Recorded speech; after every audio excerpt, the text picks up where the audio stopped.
Hi and welcome to the Kalicube Platform. I'm going to run through really quickly the basic functionality of it and how you can be using it. Obviously log in first from the login page. I'm logging in as a client. As a client I have multiple entities here within the account, and the idea is that these entities are related to each other, that by working on one entity it will support and help the other entities and vice versa. So I've got myself, my podcast, my company, and the event that Kalicube organises every Tuesday for the podcast. Here I can quickly switch from one to the other. There you have the podcast, there you have the company, and there you have Kalicube Tuesdays. Now, as a rule, I would tend to suggest that just one entity is going to be difficult. Having other related entities that you work at the same time is going to tend to be beneficial. Now, if I look at Jason Barnard, in fact, we'll look at Kalicube, it's a company, and every entity within this group updates on the same day of the week. It's once a week. We basically go out and we look at what Google has found for the information. We'll see that later on in this task, the corroboration task down here at the bottom. But back to our onions of today. Optimize your brand SERP. We're going to give you instructions to optimize your brand SERP. Ironically, this is what the whole platform started out to do, but it's now all coming soon because everybody wants to get a knowledge panel. And you can navigate to that page either here, brand SERP knowledge panel, or by going through the home page, manage your knowledge panel. There we go. Now I've got 5 steps, which is define the entity home, write a clear, focused and factual description, establish the fundamental facts about the entity we want to communicate to Google, push all that into a machine readable version of that information, i.e. Schema Markup, which the system generates for you automatically. And then we go around all the corroborative sources and we correct any information. We standardize the description. That then means that Google will look at our entity home where we have this information in place. It then goes out, finds all this corroboration, understands that what we're saying is correct, understands, believes, and becomes confident in that understanding. So if we quickly go to the entity home, this is the single most important thing. It's where we're going to place the information and place the schema markup to then have corroborated around the web. Now I've chosen this page, Kalicube Pro./about. It's an about page. I recommend using an about page if Google has not already identified the entity home. So if you look at Kalicube, we don't have a knowledge panel. We have a Google My Business, which isn't the same thing at all. And we're asking Google now to create as a knowledge panel to go with that Google My Business. So I can choose which page I want. Now, why did I choose about and not the home page? The home page is naturally what Google will go to as the entity home. But if I choose to provide an about us page, I can provide a really clear description. There's another video about that when you get to that stage. A clear description to Google and in fact to users who happen to visit this page, who I am, who the company is, what it does, and who the audience is, and you know, all of this stuff that needs to remain factual for Google to be able to truly understand it. If I chose the home page, or this page for example, doesn't really matter, I have a combat, a debate within the page of, am I presenting to Google in this factual manner or am I trying to sell to the client? So as soon as I provide something that isn't dedicated to simply explaining to Google, if I provide this page, there's a debate in my mind, at least as a marketer, whether to focus on explaining to Google and being factual or selling, describing my products, giving all the options, the possibilities of things people can do on the site to the visitors who I'm trying to sell to. If you can avoid that debate, that duality for that homepage, it's a good thing to do so, because the homepage represents a page, it represents a website, it represents your entity and potentially other entities as well. For example, for a SaaS platform, it might represent both the company and the SaaS platform and the website and the web page, and that's too many things for Google to deal with. If you can have Google understand that this About Us page represents the entity, the company, then you can go here and we can test the structured data. We can see that it's about a local business organization. It's only about that and the web page, which is always going to be the case. It's about one single thing, so that's much easier for Google to understand. Now, once we've defined the About page as the entity home, or the home page if it's already the case, we're going to come here and we're going to write the description. There's another video for that where we go into details about how to do that. Once you've written the description, you save it, you go to the basic factual information. Now we've done this one, we're now on this one.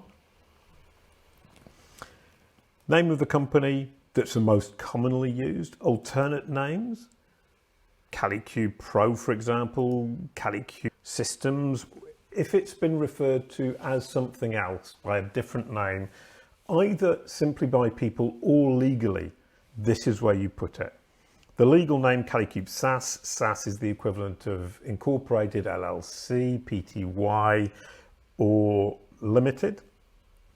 SaaS is the French equivalent of an entity, a business type. If we can add the VAT ID, that's a great idea because it disambiguates. VAT IDs are unique, and as you can see, you can tell immediately the country and the number, and that number corresponds to only one company in the entire world. Then if we can add the founding date, that's really good because it disambiguates. Here you can see there's information which explains what I'm telling you now. The founding date is like the birth date for a person. It immediately says this company, even if the name is ambiguous, was founded on this date, and that's a piece of information that never changes, that Google can rely on. The town or the city, it's like a birth city. The postal code, because multiple towns in a country can have the same name, and then a country. Now that completely disambiguates the entire thing. We've said, this is the VAT ID, this is the founding date, this is the town, this is the postcode, this is the country. That's pretty specific. We've completely disambiguated for Google. If you have a parent company, put it here. If the company has a parent company, then you can put the entity home for that parent company in here. That is really helpful for supporting evidence. For example, your company can help Google understand the parent, and Google's understanding of the parent company and its relationship to your company can help it to understand you. Then we can have a Google Maps if you have one. Even if you're in a multinational company, you have a head office that has a Google Map.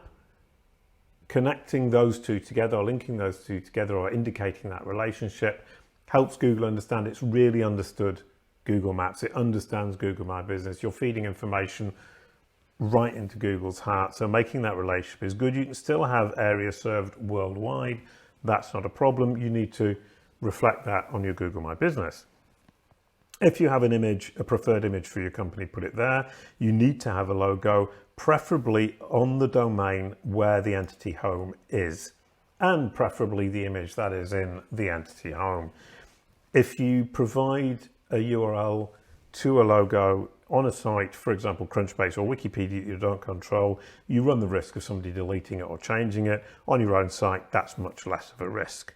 Then you save all that information to the database on Kalicube, and then you can go here, and it's generated the schema markup. Now what we've done is given it this description, this information, this basic information, and now what we're going to look at is the corroboration on third-party profiles. And as you can see, I've already listed them out here. But in fact, that's something that we needed to do here. And what we've done is tagged all of these ones as corroborative information that we want to provide to Google in the schema markup, and we point out to it from the entity home to say, look Google, over here it says exactly the same thing. It has the same information or elements of that same information, not necessarily all the information such as the VAT ID or the founding date.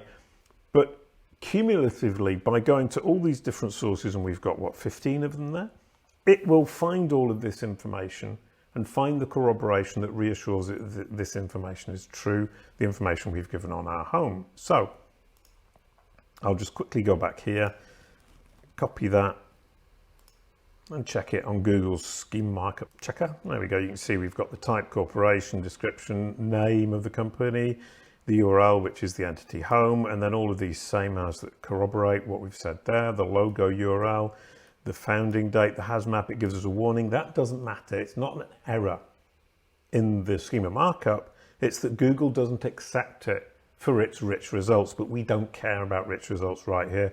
We're trying to inform Google. We can have a worldwide, but I've actually misspelt it, so I better go back and respell that. And then we have the disambiguation description, which is never shown to anybody but Google sees. Kalicube Digital Marketing Age, the legal name for Kalicube is Kalicube SaaS. Kalicube was founded on the 7th of February 2015 in Montpellier, France. That is the precise description that disambiguates for Google who Kalicube is, when it was founded, and creates a unique view of who Kalicube is. And then we have all this information about the city and so on and so forth. Now I'm going to go back here and correct the fact that I misspelt. Where's it gone? Worldwide. There you go. Wordle-wide. So it's obviously a good idea to check all your spelling. Then I can go to the Schema Markup, which is here. And what I will then do is go to my entity home. And if you're using WordPress, you can simply create a Gutenberg block. Here we go. Create a Gutenberg block of HTML and paste it in. And that works absolutely fine. It will create that Schema Markup. Now, if you're using a tool like Yoast, that won't get in the way of Yoast. If you're using WordLift, which I am, in fact, I've actually entered all this information by hand, so I'm not going to do it that way. But if you're not, then this information can be pasted into an HTML block in Gutenberg. It's in the page. That doesn't matter. Google will still pick it up. It doesn't have to be in the head section. If you can put it in the head section because your CMS allows you to do so, do that. The Schema Markup generated by Kalicube, which confirms the information, including the description that you've entered here.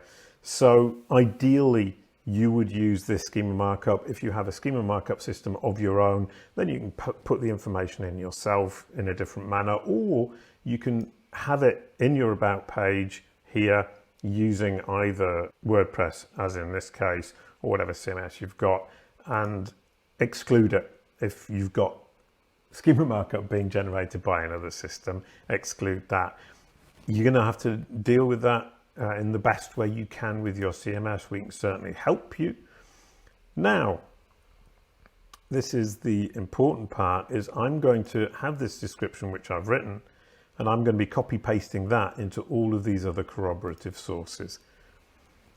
So here we go. I can start here. I've written myself a little message there. Somebody at Kalicube might write you messages that say specifically what you need to do for each individual page. Don't worry about this kind of thing. That might not be there by the time you start using this.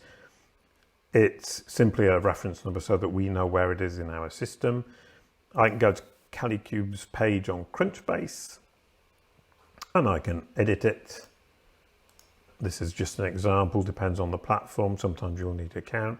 I can update the logo to correspond to the one that I have given in the Schema Markup. In fact, here I need to upload it, so you actually have to upload the logo. So sometimes you'll give a URL, sometimes you will have to upload it. I give the name as I gave it in the Schema Markup, exactly the same. I copy paste the description, which is not exactly the same. So what I would do here is go there and keep multiple tabs open. This becomes very messy very quickly. I've defined my description. Now the reason we have that simple description is that we have a limited number of characters in Crunchbase, for example, so we need to be able to give it that description. The alternate names should be the same, including the legal name. Here, in fact, we've got alternate names that do not apply, so I've removed them. The 1st of January, that's the wrong date. So what I will do here is go and look, and I said the 2nd of February 2015. So in fact, when I filled this in, I was lazy. 7th of February. So then go in here and correct that to the 7th of February. So that now corresponds. Number of employees, that's information I haven't given, so I don't need to worry about it. The website, now I want the entity home. I want this to point back to the entity home so that Google goes to the entity home, comes over here, checks the information, and is sent right back to the entity home, and we create a cycle whereby Google just keeps going around in circles. Now, that isn't necessarily what we would put on every site, because for some sites, the user might be put off if they went to the About page, that factual page. So sometimes you can put the home page if the primary reason for this site is not Google and informing Google, but is more to do with sales. For example, on G2 or a review site, you might want to send them back to the home page because the principal audience is going to be your actual users who might want to buy from you. Now here we've got the LinkedIn profile, the Twitter profile, which need to be the same as are listed in this list here. So I would copy paste that, for example, but it's already been done. Make sure they correspond. In fact, there was a slash at the end, so that's actually better if there isn't, because on LinkedIn, there is a slash on the end, but in Google, in fact, there isn't. So I'm going to have to update that in Kalicube. So that isn't the biggest problem we have in the world. Now, carrying on with this, the Twitter account, I know that. The contact email, I'm not going to put that. The phone number, I'm going to put it. Kalicube head office, it's confirmed as exactly what I had here. Next. Industries, I've added that in brand marketing, digital marketing. That's not part of this. The founders, Jason Barnard, that's information we can potentially add to the schema markup. Right now we don't have it. Definitely something I now want to add. We have the employees, we don't need to update all of that. Sub-organizations. If I had a parent organization, I would go to the parent organization, update this as being the sub-organization. And all of that is good. And I save all the edits. Next, I would go to, there you go, check this when you've updated the page, done that, it now turns green. This is just to reassure us all that the database is updating. This is obviously in beta, so I'm leaving these messages because it's reassuring for you and it's reassuring for me, and it allows me to check quickly. Now, that's the About Us page, that's the entity home.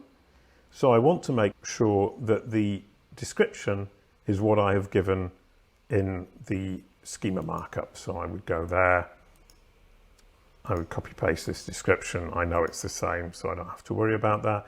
We want the description in the schema markup to be the same as the description in the page as far as is possible, which is another good reason not to be using the home page as the entity home. If it isn't exactly the same, it isn't such a big deal, but it's obviously by far preferable for Google to see the same information in the schema markup as it does on the page for the user. It doesn't like you representing too much in that schema markup that isn't actually in the page. Obviously, founded date, the disambiguation description, the links to all these profiles, it doesn't expect to see that visible to the user in your entity home, but the description is something reasonably important that you would expect to be the same. So I've now done that, and so on and so forth. Now, obviously, I would also have added the schema markup as we saw earlier on. Just to be very clear, we have a page on my own site that talks a lot about the company.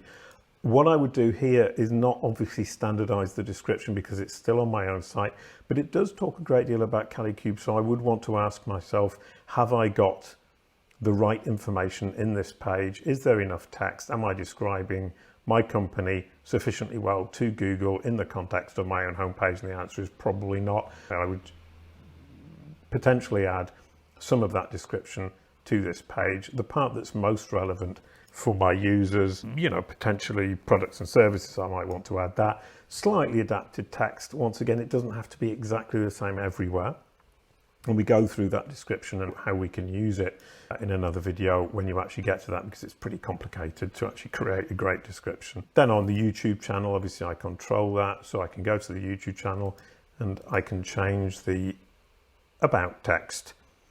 And as you can see, it's not exactly the same. So I would then correct that, make it as close as possible so that the information that Google is finding around the web is as close as possible. And here the link goes to Kalicube Pro homepage. I might want to send that to the About Us page, but because the audience on YouTube is potentially an audience to whom I want to sell, I could leave that as a link to the homepage by choice, because it brings me more value, because I managed to sell to this audience. Or I could change it. Now, I would argue on YouTube, hardly anybody ever clicks on these links, but I could potentially leave both links, or don't know what I've actually put there. Oh, I've got courses, so I can put multiple links. So I could actually leave this link as this delightful big link with the text and everything, and then have it to the About page as a secondary link here. And then when I've done that, I would click on It's Done, and so on and so forth. As you can see, you can go through, there's hundreds of pages, absolutely loads. And it's probably the same for your company. If I go right back to the top, I can actually simplify the process, and I can just do the data sources, which is a WordLift. I'm partnering with WordLift. I work a lot with them. There are actually two. One is about Kalicube Pro, which is actually the platform. And I'm going to have to go through my own process using Kalicube Pro to say this is the company, and this is going to have to be moved across to a new entity that I'm going to need to create, which is Kalicube Pro, the SaaS platform. That's two different entities. So this, once I have it set up in the system, I will move to that entity and start disambiguating between Kalicube, the company, and Kalicube Pro, the SaaS platform. Then I can go onto the profile pages, and I can go through the profile pages one by one, which is very repetitive because it's going to be the same description, the same information, the founded, the same subtitle, the same logo, the same company information. There you go. We can see this is wrong. Obviously, I haven't done a very good job. I haven't yet gone through the whole system, the whole Kalicube system on Kalicube myself. I can log in, I can potentially change it. Obviously, each platform has its specifics, and you will need an account. You'll need to find your own login and update it yourself. Then what I can do is go to Own Sites with content about the entity, which was the Kalicube page we saw earlier on, that I might want to change.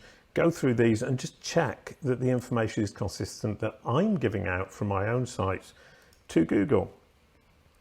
Then events and conferences, videos, depending on what kind of entity you are, they might or might not be very important. Now I'm just going to show you something really quickly, because this I have found to be very powerful.